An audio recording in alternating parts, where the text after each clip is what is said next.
Welcome to the We Are CC podcast. Thank you everyone for joining us for episode 5. I'm Tom Crown, joined by professional metaverse real estate agent Poppy, the man who flew burgers home from America to the UK, true story, Oz, and the guy who spent 2 seconds thinking of his crypto username, Mr. Mister. I would like to give a special shout out today to the US government for record high inflation numbers. Thank you very much. I would like to add in, we hit 1,000 views or listens on the weareccpodcast.buzzsprout.com. You guys can check out our previous episodes and this one when we upload it there at any time. And Poppy, tonight we're changing up the format a little bit. I think we're covering a wide range of topics and focused on crypto. Is that right? Yes, sir, Tom. As everyone knows, there's been quite a bit in the news lately that has had an impact not just on crypto, but on all financial markets. And you actually alluded to the first topic, which is going to be inflation. So here's the thing. Inflation can vary by country. However, just as most crypto markets are priced in US dollars, the most popular pairing being Bitcoin and US dollar, the US dollar, in terms of a fiat currency, is also the most dominant currency across the globe. For all intents and purposes, it's really the international standard. So when inflation gets out of control, that means that the US government is going to feel compelled to bring it back under control. And to do so, usually that's not a good sign for a lot of investors. In terms of where inflation is, Tom, I believe is this the highest that it's been in 40 years? Yeah, something like that. I think it's the fastest change over the the time recorded. So I don't know if it's the biggest ever total change, but I know for how many days passed that this has been kind of historic in this inflation. And I wanted to say something. You're talking about kind of why this is important and why people, we're in crypto. Why do we care? And you hit the nail there. Things are priced in dollars, and that might not be true for literally everyone here, but in general, cryptocurrency is. We price BTC USD, ETH and what people kind of fail to see sometimes is that those are trading pairs. So we're used to Bitcoin, we're used to Ethereum, really volatile, price goes up and down all the time, that's normal. But what we don't see is behind the scenes that the dollar, the other side of that pair, USD, that also fluctuates. It's a lot harder to see. Fluctuations are much smaller. Of course, Forex markets are much more stable, less volatile. But it has a big impact because that is literally the other side of the trade gaining or losing strength, which can then influence Bitcoin or Ethereum. And this also goes out to, say, hamburgers, like Oz experienced. Buying hamburgers, the strength of the dollar impacts how much those cost. So if a dollar or the dollar is gaining strength, logically everything is priced lower because each dollar can buy more. So if an apple is 50 cents and the dollar becomes stronger, maybe an apple is only 25 cents. That's a crazy example, but it's kind of a hidden force in this traded pair that a lot of traders I don't think are super aware of. And that's where inflation comes in. Yeah, and one of the my favorite things to watch, and I know Oz, you've seen me post these charts in the RCC Discord, which we have an analyst channel in there, by the way. So if anyone's ever thinking, hey, I want to jump over there, I've never really dabbled in technical analysis, we'll come on by. We'll give you a good tour. We'll orient you to what TA is, and I don't know, maybe you'll like it. But the chart for the US dollar index. So the US dollar index is basically a measure of how strong or weak the US dollar is against some other key fiat currencies around the world. And one of the very interesting correlations that you'll find, and I dare anyone to do this because you're gonna do this and your mind's gonna be blown, is to plot Bitcoin. You can go and do this for free on TradingView.com. You go and plot Bitcoin and do it with like a monthly or higher time frame, right? Plot Bitcoin, and then also go and add a second data point for DXY, US dollar index, and you're going to see generally speaking, on higher time frames, when the US dollar is growing in strength, Bitcoin's price tends to go down. And when Bitcoin moves, what happens? The rest of the market moves in crypto. And so they have an inverse correlation. And part of that is what, Tom, what you're referring to. If you're someone that trades crypto to make fiat currency, you're trading it to make dollars, which a lot of people do. When the dollar goes up, Bitcoin goes down because it takes less dollars to buy Bitcoin, right? But if you're trading, which I know Tom is a very big proponent of, I think most of the people on this call would be a proponent of, right, which is trading Satoshis, which is the underlying currency of Bitcoin. That never changes, right? One Satoshi is always one Satoshi. And so for people that are in the space for a long time, that's why they prefer to invest in Bitcoin as their underlying currency versus the dollar, which maybe we're spending a little bit too much time on this, Tom, but maybe there's a good plug where you can kind of outline that strategy, and then maybe we can probably move on to the next one after that. Yeah, it's a pretty simple thing that sounds complicated, and that's actually a good segue from what I was just saying. Is everything is a traded pair, right? You're exchanging two different things, and we don't commonly see the dollar kind of fluctuate in a way that's meaningful day to day. We might not even notice it. But when we trade against Bitcoin, so let's say Ethereum Bitcoin pair, we're cutting out the direct impact of the dollar altogether. And we're simply swapping Bitcoin for Ethereum or Ethereum for Bitcoin. And it's really hard for people to kind of imagine this because you're thinking they're two really volatile things. How isn't that chart going to be super complicated? And I don't know how to take advantage of that. It's exactly the same as, things in dollars. When you buy something and then you have green candles, it goes up, you can sell it for more. The difference is only when you go to sell, you're not getting dollars back, you're getting Bitcoin back, or you're getting Ethereum back. And this is a strategy that we were forced into this until maybe 2018. Because we didn't have stable coins, and pretty much just Bitcoin was traded with the dollar. Everything else was traded against Bitcoin. So this is maybe as a relic of the past, but it's still how I think, and still how many people that have been in the space a long time think. I think that it's a good thing to look into regardless, because I think it helps you understand trading in general. But it's really geared towards your goal. My goal is to stack Bitcoin. I want more Bitcoin. Do I want more dollars? Sure. But my real goal is to acquire more Bitcoin. And I can do that directly through these Bitcoin pairs versus dollar pairs, where I think generally that's going to be more geared towards someone who wants to stack dollars. Yes, sir. Yeah. And that's why, like you said, you look on there and you might have wondered, hey, why do I see so many pairings with Bitcoin? Well, for all intents and purposes, Bitcoin, even without the dollar, Bitcoin's basically what they call reserve currency of crypto. Everything else is kind of built on top of it. So the next thing I wanted to talk about, the Super Bowl. So the Super Bowl, for those who aren't from the US, is where a bunch of guys kick a egg-shaped ball around. Once in a while, they run into each other, fight a little bit, and eventually someone wins. It has nothing really to do with feet other than for about 45 seconds of the whole game. Yeah. But they run on their feet. Yeah. Yeah, so it's not like the football you might have in the rest of the world, which we call it arm ball. Should we rename it to arm ball? I feel like they should. It has a nice ring. Arm ball would be better. So regardless of what football is and who has the proper version of football, the big news, though, is crypto commercials.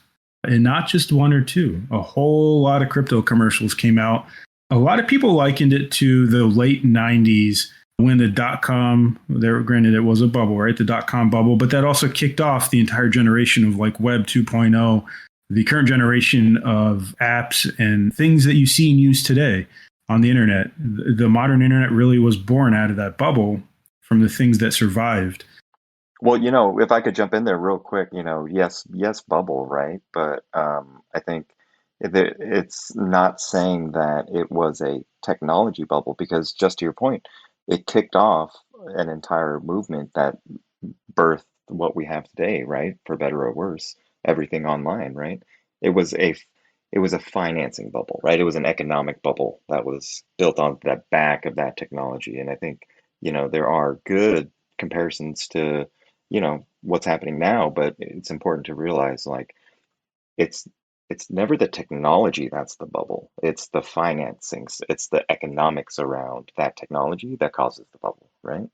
Our listeners might not be aware. What's really kind of like historic about it is this is the first time a Super Bowl has ever had crypto commercials. I just wanted to make sure we had that in there. Thanks, Tom. Yeah, it's the first time. And actually a lot, if you go back only a year, maybe not much more, a lot of platforms banned cryptocurrency advertisements altogether. And even today, they're still pretty sensitive about it. So this really was a big deal. This is, and I say it a lot in my analysis and my articles that I write, and I think some of the other guys probably say the same thing, right? Which is we're really truly on the cusp of mass adoption. Now, true mass adoption, the vision that Satoshi had, the vision that a lot of people in the space have of a global decentralized financial apparatus, a global decentralized currency, we got a long ways to go.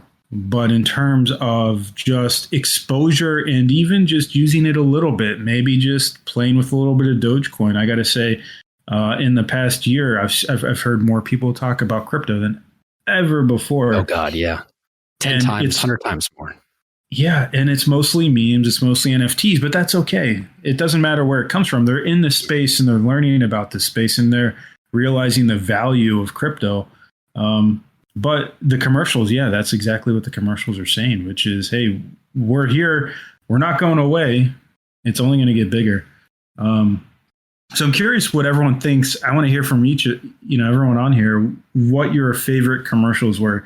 And I'll just start. I'll say, I have mixed feelings on eToro. I'm not sure that you actually have custody of your coins, for example. That's a really important thing. I think you should only use an exchange that you have custody of your coins, your tokens. But their idea of doing a social platform, you can see how other people trade, what their win rate is. You can even copy their trades, which can be good, could be bad, right? Could be a handicap. I think it's important to learn how to trade for yourself. But I still think it's a really cool idea. And I thought their commercial actually was pretty good. It wasn't, funny or anything. I prefer my commercials to be funny. But what are your guys' thoughts? Let's start with Oz. Oz, you've been too quiet, sir. What have you seen any of the commercials? Actually, because you're in the UK, I should ask. Have you seen the commercials? Yeah, I've seen a few of them. My favorite one is probably Coinbase. I actually really like it. It's kind of simple.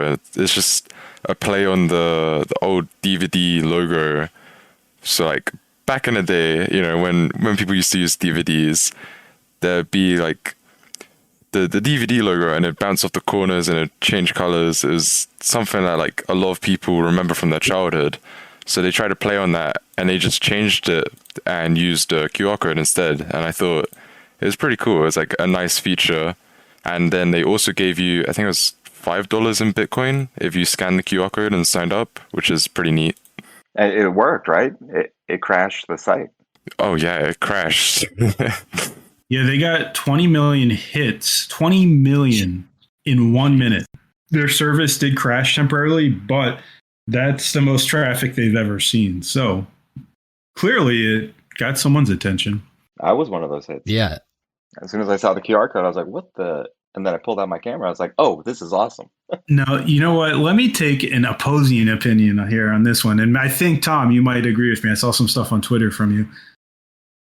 I saw that QR code, and as a crypto guy, my first thought was, there is no way in heck I am scanning a QR code I don't recognize. Yeah. Dude, I mean, I agree with you there. And I made up my own QR code that when you scanned it, it just took you to Google search results that said, don't scan random QR codes as kind of a troll. And I agree, as crypto people, we can't be that haphazard. But I think as a counterpoint, this commercial wasn't for us. I heard stories. I wasn't at a Super Bowl party, but I heard stories from my friends that were, and they said as soon as that commercial came on, half the room stood up and scanned it.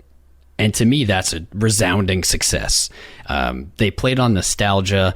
I think we all, I don't know why we're obsessed with it, but that little bouncing DVD thing, it's forever in my memory. I think it was a wild success. And yeah, we shouldn't be scanning QR codes. But again, like I said, it's not for us. I think that it worked. It worked so well, it crashed their site. And clearly they had an idea of how much traffic they would get. They didn't just have a normal server day planned for this. Like they planned for an overflow and it crashed anyway. So I think that was a huge hit, to be honest. And just shout out to their marketing team that came up with that, because that commercial flew Truly. in the face of every, standard, marketing principle that you might use for a Super Bowl commercial, right? They didn't even have their brand on there. It's kind of, I thought it was genius because, yeah, exactly, Tom. It's for that audience, right? It's for the folks that are just curious and finding out. Yeah, Exactly. it worked. It worked. But you know what? I want to talk about my favorite one. And my favorite one was the Crypto.com commercial with Larry David. I loved that commercial so much because it was the perfect reflection. And I've seen comments of like, that's not what Larry David really believes. I don't care. It's a commercial. It's such a perfect reflection of the mentality that is against crypto. And I think it's not specific to crypto the same way the commercial was. And for those who didn't see it, it was like Larry David saying, oh, this idea will never work. This idea will never work. And it's just going through history. And of course, the last one is crypto. And he's like, this will never work. And it ends with, don't be like Larry. And it's funny because, man, that is a person. That is a real demographic of people who just are really against any kind of technological change, really change in general. And I liked the way it portrayed the confidence of, mark my words, this will never happen. This will blah, blah, blah. And I think hopefully it had not really to convert those people, but to convert the people in between, the Larry and the crypto people of like, I don't want to be that way. I don't want to be the guy who said, this will never work. And it was the next big thing. So that was my favorite. Yeah, that one was good. I am gonna correct you. That was FTX, not Crypto.com. I screwed up. That's all right. Oh, wow. I love me some Crypto.com. Crypto.com did LeBron James, and he was talking to his younger self, kind of like, "Hey, what's coming in the future?" That one wasn't bad, but that was a short one, right? That was a shorter one. I mean, he's flipping through the CDs. That was for me. There's a lot of nostalgia. I feel like I was probably the target demographic on a lot of commercials for this Super Bowl. But yeah, it really wasn't exciting. If you're a LeBron fan, cool. He is definitely one of the best. The Coinbase one was the most clever. You got to give respect to the guy who had the cojones to go to the boss and say, hey, we're going to spend millions of dollars and all I want to do is put a little code that bounces around the screen for like a minute. Exactly. That guy had to fight for that. It's like, wait, so you're telling me the logo's not there? Our name's not there? So is anything there? Right? No, follow me. We're not going to have our name. We're going to pay millions of dollars, but follow me. But yeah, promote that guy. You guys got to get on to Twitter like CZ and hype up your platform. I don't think these were anyone's favorites. I just wanted to make sure we kind of cover them quick because a lot of people might not have really paid attention. I don't remember them. It didn't really stand out to me, but I am aware. What was it? Bud Light did something about maybe NFTs, and I want to say Chevy. And I already got Crypto.com and FTX mixed up, so maybe don't listen to me. But I know there were at least two others that weren't maybe exchanges, but were like nodding to crypto. And I think that shows a huge cultural significance that like even these non-crypto companies are like, holy crap, it's a Super Bowl and we got to get in on this crypto ride. I think that's very telling. And so the halftime show, a lot of people in the NFT space were really hyped because, off the bat, I know Death Row Records, which, was founded by Dr. Dre and some others, now owned by Snoop Dogg. Snoop Dogg bought it this past year. Death Row Records put out some very fancy NFTs over the past year. Eminem, he owns a Bored Ape. I'm not sure about, and Snoop Dogg, of course, he's very active. I'm assuming it's him, but I hear he's very active in the crypto space. I think he's, probably just smoking a little bit, in the evenings and surfing OpenSea and checking out what's out there. In my head, that's what I think. But there was a lot of people that thought, man, they're going to hype up Bored Apes or something. It never happened, but they did sneak, at least in the eToro commercial, I think it was them, that they snuck a Bored Ape into like a window and a reflection in one of the windows or something like that. I'm surprised we didn't see more about NFTs, honestly. Someone like OpenSea, I'm shocked that they didn't do a commercial. I guess maybe they just, because they make such a stupid amount of money already that they don't need to. Well, just wait till GameStop opens up their NFT marketplace, and then Super Bowl 2023. Here we go. Yeah. Yeah, GameStop. I wish I remembered the details. Actually, I remember something about the part of the deal they had for the platform that they're hosting that marketplace on. They dumped on that market. They got like an OTC deal or something, and they dumped a huge bag, killed the price of whatever that token was. Yeah, so that's Super Bowl, and that was the ads. I think that was a good time. Maybe a little bit of a recovery from the Matt Damon. Matt Damon killed the market. I don't know that the Super Bowl recovered it, but it's still a positive step. So that was the fun stuff, right? Fun stuff was talking about the Super Bowl. We're going to get into some serious stuff. But before we do that, there was one thing I wanted to highlight on the last podcast that I didn't, which was maybe like 2 months ago, Adidas had bought, or maybe it was Nike, one of them had bought a big crypto project. And some of you that follow NFTs saw this. To illustrate how early we are sometimes and how a lot of corporations don't quite understand crypto. After they bought this NFT project, someone had wrote them. They had some issues with on the Ethereum chain with something, and they said, "Hey, Nike or Adidas or whatever, can you help me with it? Like, what's going on? I got this issue." And they said, "Hey, we can't help you. Can you write to Ethereum help desk and ask them for help?" So, Mr. Vitalik, help me. Well, he's too busy with his dog meme pants. That's all over the news now. He's in Denver at the Ethereum. What is that? The Ethereum. I know, Miss Denver. 2 weeks long. Yes. But the only thing I see in the news is that Vitalik showed up at the airport and keeps wearing these dog like Shib Doge looking pants. So, Sounds classy. Well, he's on the committee. I guess you call it the committee. I don't remember what they call it, right? Like he's on the committee for Doge, right? Because they're trying to move to proof of stake, and so he said he would help with that transition. I guess he doesn't have enough to do, or maybe this is why Ethereum 2 isn't released yet. Well, it's because he's so busy adding me to his Ethereum giveaway groups. I don't know how he has time to work on anything. Man. Yeah, anyone that's on Twitter, I think I get those about 3 times a day. Elon and Vitalik. I'm their best friend. Giving away Ethereum. No one is giving away Ethereum. Period. Yeah, true. If anyone ever writes you, please. I feel like we joke about this, but if you haven't been in the space long enough. Yeah. And actually, this is relevant. So the next topic is going to be, we're going to be starting to talk about Ukraine and Canada and some very big geopolitical events that are impacting crypto. So before we do that, this is a good segue because it's very timely and relevant. Last night, I got a lot of DMs out of the blue. I'm hanging out with some friends and we're playing some games. I get all these DMs and everyone's like, "Hey, Poppy, you got to get on. You got to revoke privileges on your NFTs on OpenSea. There's some hacker going and stealing a bunch of NFTs," which they were right. But it sounds like, now this isn't finalized yet. I don't know that I've seen a final report from OpenSea. It sounds like it's possible that some of this may have gone back to a phishing attack, which is someone sends you a fake email or a message and you click the link and it looks legit. You do the transaction. But actually what you just did was give the hacker permission to take your stuff. That's kind of the prevailing likely story. I don't know that they're done investigating yet.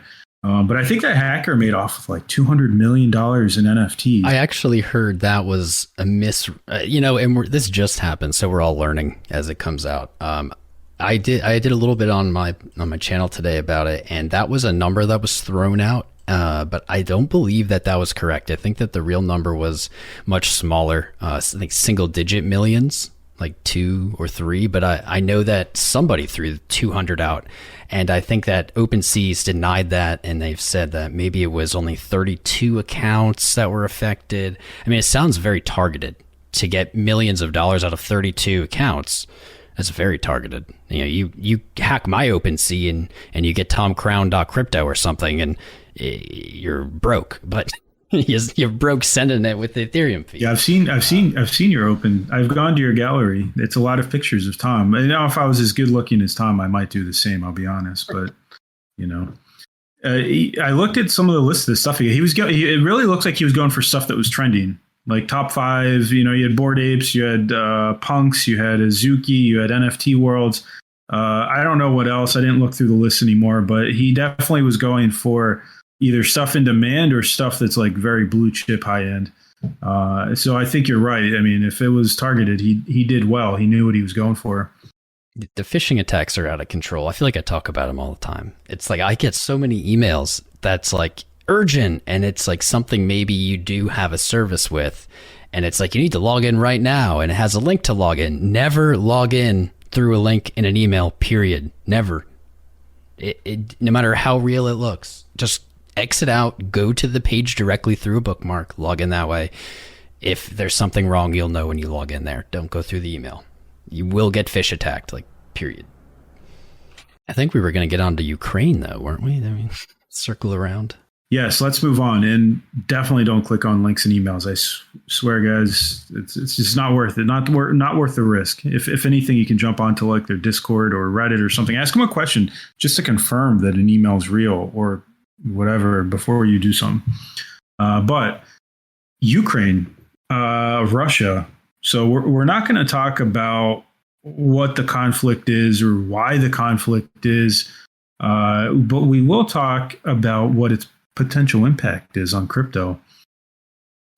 So some people might look at this and say, well, war is unlikely. In fact, I don't believe it's going to happen. I think this is blown out of proportion. But to that, I'll say you can't predict that, and you need to be prepared for any possibility here, right?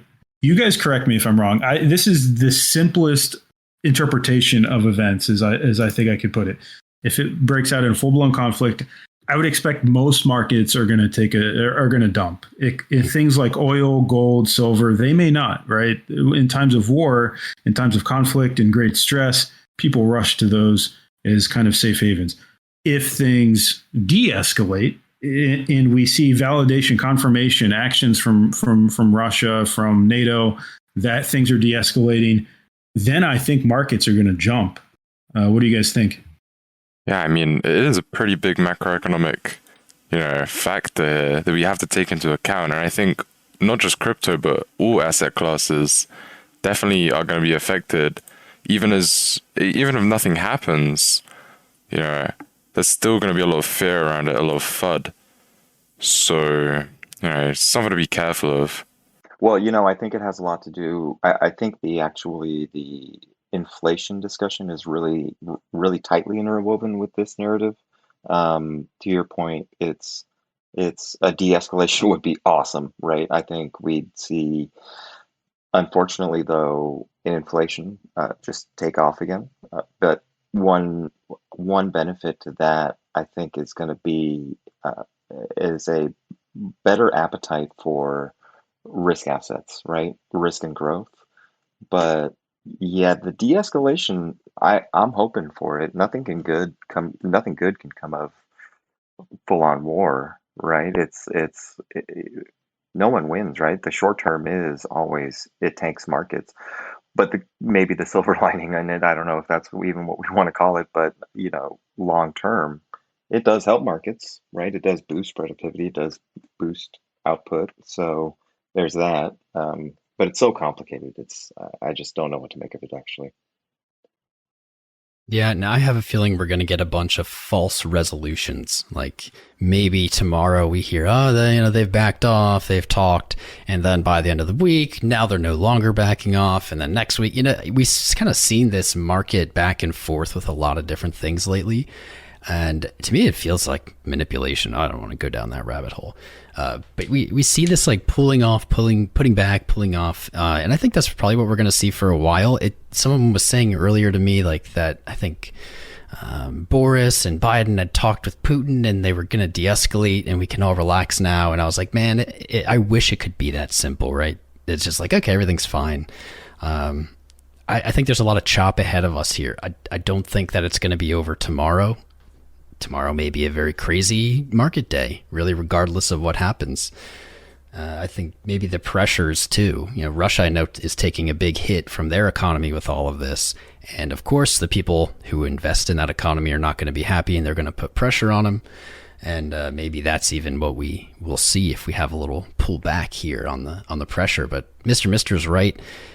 I'll say something that might sound contradicting, but war is bad for everybody. There's no winners. I don't want war. I don't promote war.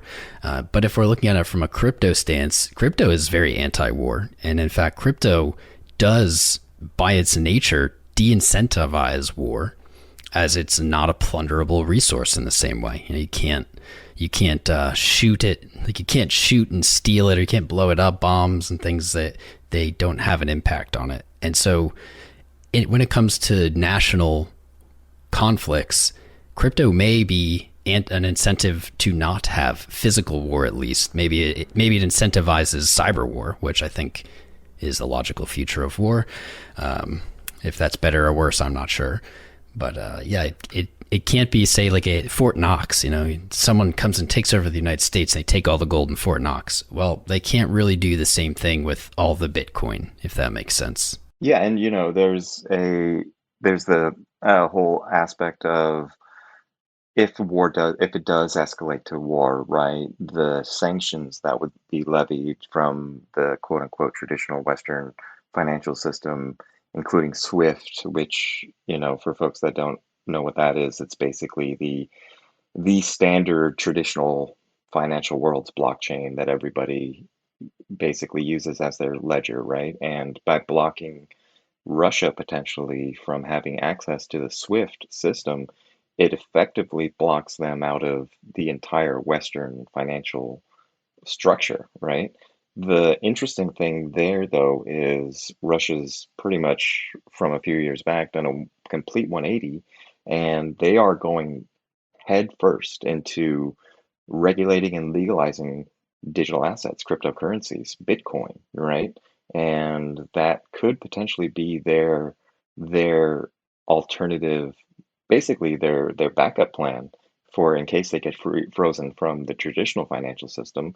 They may start to really try to leverage, right, these digital assets. And I think that's where it gets a little bit complicated, because we're saying war is going to tank markets. What's it going to do when Russia falls back onto Bitcoin as maybe a primitive for their financial system, right? The backing for their financial system, and then you have all these other players, all these other, we're speaking of Ukraine specifically here, right? It's what happens if all their Bitcoin is now free to just kind of interact on the open market, and I do hear they have a ton of it, right, in that country. Yeah, Tom, you kind of alluded to it. You said something about, hey, maybe someone's actually intentionally trying to drive the market in a direction. There's rumors, again, just rumors. I know nothing. Please don't send someone here to convince me otherwise, right? It's been said that Putin may actually be one of the richest man in the world. However, they say that he hides a lot of his assets. We do know that because of his past, he is a fairly secretive man, even as a leader in many forums for Russia. He's potentially, I've seen as high as like $200 billion, which puts him well above pretty much everyone else. You look at Russia taking steps to kind of legalize, recognize cryptocurrency.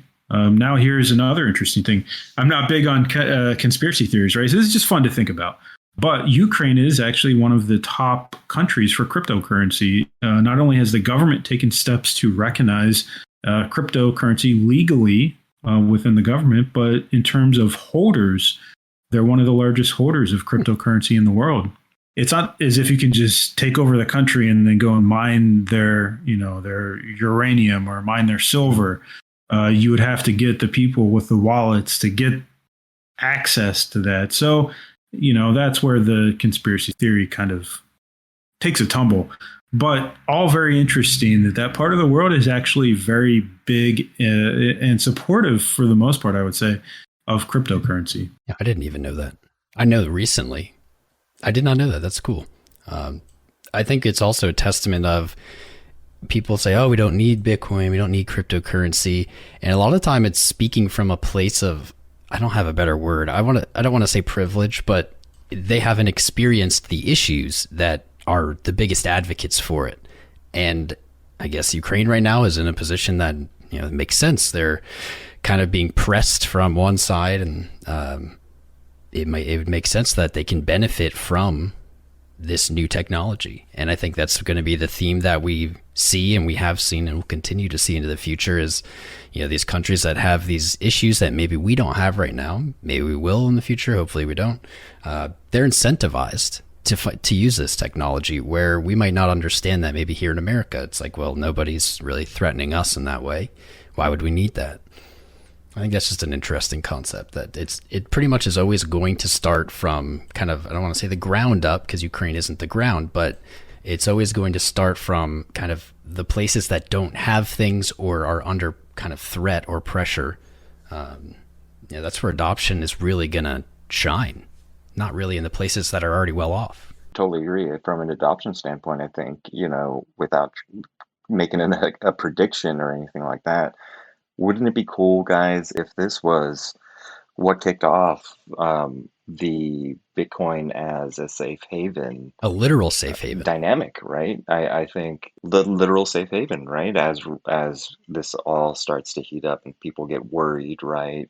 We see gold going back up in price. We see the VIX, the VIX ETF on Wall Street, right? That's going up.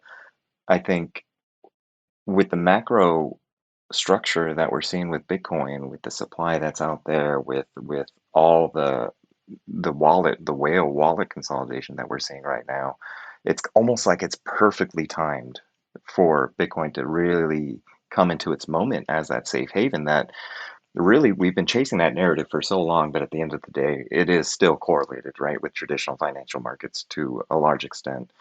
Wouldn't it be awesome if we just finally decouple there? How can people not see it? How could you not see it right now? See it? Sure. Like, look at, and we didn't even really talk about it, but then Canada, what's going on in Canada, what's going on in Ukraine. Right. I agree, man. It's like everything is kind of going to this apex of crypto, wherever that point is. It's like the world is all of a sudden, it's like, wow, now we really need this. Maybe a month ago, nobody globally thought about it in that way. And now we have two countries across the world from each other struggling with different issues, both of which can benefit from this technology. And I love that you just pointed that out. There's people donating, transferring, sharing, giving Bitcoin to folks in Ukraine to help them, because it's not just the conventional military forces that are standing ready to defend the country, but also what you might call like militias, right? Which sometimes are state funded, sometimes are independently funded. In this case, there's a lot of money pouring into Ukraine for that kind of defense, including through Bitcoin. But as Tom alluded to, on the other side of the world in Canada, so without getting into specifics of why there are protests, basically there's a lot of truckers, as in those big, 16-wheel massive trucks you see on the roadway sometimes. They, from what I understand, I'm not Canadian, so I apologize to any Canadians that get this wrong, but I believe they blocked a lot of routes into Canada, and in particular into the capital, as a form of protest. And when restrictions were put on them as far as, donating money to them, people started donating money to them in Bitcoin. But Tom, what happened after they did that? What did Trudeau, who's I believe the Prime Minister of Canada, what actions did he take? Yes, it's funny how similar that is to the story you're telling about. Right. The Ethereum help desk. I wish I don't have the article in front of me, but essentially Trudeau and or the Canadian government, I don't know who it came from, issued some kind of order to, what was the wallet? Does anybody remember? Some wallet. And they said, essentially, we want you to freeze these transactions. We want you to stop this. And treating it just like a bank, like calling up the bank and saying, these guys are criminals, shut them down. And the company responded with the most savage letter. I should have pulled that up. Oh man, it was Nunchuck Wallet, and they closed their response with basically, it was essentially saying like, no, we can't do this because of this, and hey, we welcome you to read up and learn about non-custodial and yada yada, but they closed with, and when the Canadian fiat fails, we will be here to serve you too. Burn. Oh, Drop the it mic. dripped with salt. Yeah, they did say that. Actually, I have it here. It says, and actually they were even less elegant than what you just said. They ended with, "Please look up how self-custody and private keys work. When the Canadian dollar becomes worthless, we will be here to serve you too." That's a burn. So That's a burn. It's so well, it shows how early how early we are, man. There's whole countries who literally are writing wallets to ask them to shut down something that, like an open source decentralized network. It's just silly. It's like they couldn't even ask. I don't know. They didn't even have anyone on the team that remotely had an idea, to the point where they literally wrote a wallet to try to freeze Bitcoin addresses. It blows my mind. I mean, at least they didn't fax the request over to Nunchuck Wallet. Right? Next time they probably will. The facts. Yeah, we cannot freeze our users' assets. We cannot prevent them from being moved. We do not have knowledge of the existence, nature, value, or location of our users' assets. This is by design. I love it. Satoshi would be very proud of Nunchuck. So kudos to you guys. I've never heard of them, but hey, you name yourself after a nunchuck. I mean, that's kind of cool, right? Yeah, I think that goes back to what we talked about. Was it the last podcast? Like the value of decentralization, the power of decentralization, and why it matters. Today, a lot of people that trade crypto, they do so to make money. And I'm there with you, man. I want to make money. I want to live a better life. I want to take care of my family and be able to say, hey, I made a ton of money on these JPEGs, man. And it's, great way to retire. We'll all get there. But along the way, we have to remember what the original vision is and why it matters. When Satoshi when he created Bitcoin, it was because the traditional financial systems were failing us. They were failing everyone listening. And if you're younger, maybe in Oz, I know you're part of the Zoomer, the lower range of the Zoomer category, right? So these are things you haven't had to think about, right? But as you start to get a family, you get a house, you get lots of bills, you get lots of things. It is increasingly important that the financial system works for you, to support you, that the government, in the way they manage it, supports you. But if anything, in my short life as a millennial, if anything's been shown to me, it's that the government has done kind of a terrible job of it. Tom, Mr., you guys have been around for a minute. I know I'm the oldest on the podcast, but I think this is going to be maybe like the third financial crisis I've been in since I've left high school. Third and counting. Yeah. I mean, that's just unreal. And in my lifetime, even more. I'm planning for the fourth already as a millennial. I'm already wondering what the fourth one will be. What's the next thing? Cars will be too expensive. Houses will they be already too expensive. are. Well, right? Healthcare. They really are. What isn't too expensive? Well, what's scary for me, guys, is these black swan events, quote unquote, these crises, they keep happening with shorter and shorter gaps. Like, it's speeding up. Right? It was once every 20 years and then 10 years. And now it's like, well, you're lucky if you get 5 years before things go sideways, right? It's that's a little bit concerning to me, actually. It should be. It really should, because how long until we get something like the Great Depression, right? How long until it's really a true tragedy? It's one thing to have a recession where, okay, the dollar's weak, things are expensive. It's another, though, if you get to a point where you can't work, where you can't make money, and those are the things you should be worried about, because that is, in a worst case scenario, that is where these things lead. And if you have a family at that point, this is a lot of stress.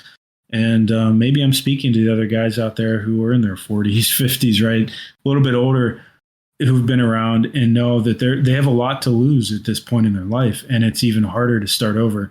Crypto, the vision, the criticality, the importance of crypto is that we're trying to build a fairer, more transparent, more accessible financial system. And it's a big ask. It's a lot. And there's a reason governments may resist it. There's a reason that people may not understand it. But that's the dream. That's the vision. But anyways, I'm coming off of my soapbox.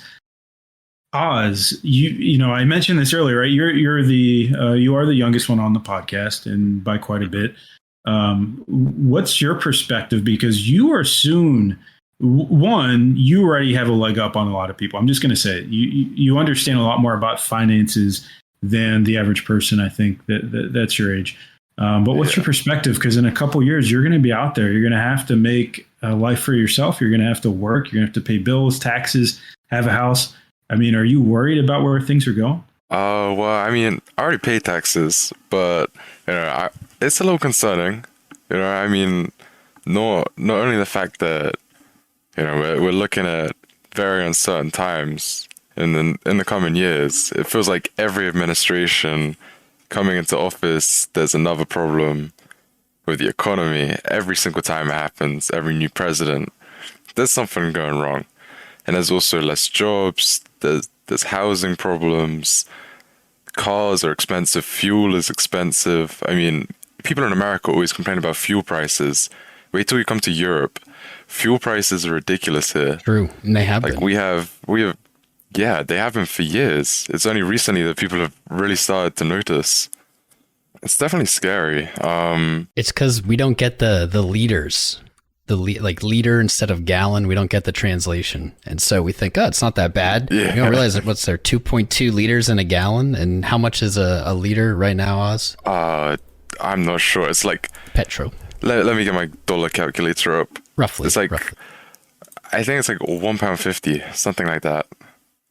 Maybe a bit more. For a liter? Yeah. So now you gotta do conversion from pounds to dollars. Sorry, guys. You're just confusing me now, Tom. That's like now I'm lost. That's like $5. But it's been that way for decades. Like not for decades, for years and years and years. It's been like $5 a gallon plus, at least from like my conversion. Yeah, I only know about some of this because I watched Top Gear. So big fan. If you're listening, Jeremy Clarkson, huge fan. I know he's not listening, but big fan of the show and in the new one that they have on Amazon. But they talk about that. I guess especially it depends on the type of car you drive, even, and like especially like in London, like you have a special polluter tax on cars if you drive, say like you drive like a Hummer versus driving a Prius. You have to pay more. Yeah, that's pretty much all the world. That's not the U.S. actually. Yeah. They tax engine size essentially more. I did not know that. Yeah, I didn't think about that. Yeah, I didn't realize we had come into the RCC global gas price conversation. Yeah. But, yeah. Welcome. Yeah. Well, I guess really to circle this back to crypto, right? What we're talking about is why crypto is important, which we talked about. It's easy to just focus on the gains. It's easy to focus on, hey, I made some money. That's really cool. It's fun. But don't lose sight of the more important sides of why decentralized finance, why DeFi is a really critical component of extending Satoshi's vision to a broader market. Bitcoin to me is very important, but there's more to it than just that. There's more that we can do than just Bitcoin. Right, because if you're talking about providing an alternative financial system, right, that is more fair, well, then there needs to be that financial system, and that is DeFi. That is what decentralized finance is trying to do, is use the concept of digital assets, right, and try to replicate essentially what a traditional financial system, what our current basically traditional financial system is doing, but in a more fair way, right, in a way where incentives are aligned across multiple contingent. That's a tough word right now. Let's just call them multiple user groups. It's easy to dismiss, but there's actually evidence of this that during the last financial crisis, which some of you may not have been old enough to really truly appreciate, but a big part of that was housing and mortgages and the loans against to buy the house, and it was found out that a lot of people were given loans that they really were never going to be able to pay off. is the long and short of it. But that disproportionately hit certain demographics of people. And so the big thing about crypto, right, is I don't know anything about you. I don't know. I've never met you guys in person, right? We could exchange money. In fact, I have. I've sent money. I've traded money with pretty much everyone on this call. But I've never seen you. I don't know really anything about you. I just know either you have the funds or you don't. And we exchange it, right? There's no bias that can really come into play there. It's a wallet address, maybe a voice on a call. That's about it, which is very different from, say, going into a bank, sitting down and basically giving up your entire life history just to get a loan for, say, $20,000. It's very different dynamic. Well, I think it's about that time, guys. We do plan on doing a Q&A, but I think we're going to wrap up the official part of the podcast. And I appreciate everyone for joining us for the 5th episode. We will be live again next week. Check us out at weareccpodcast.buzzsprout.com. And yes, we are CC. That's just the letter RCC. Podcast.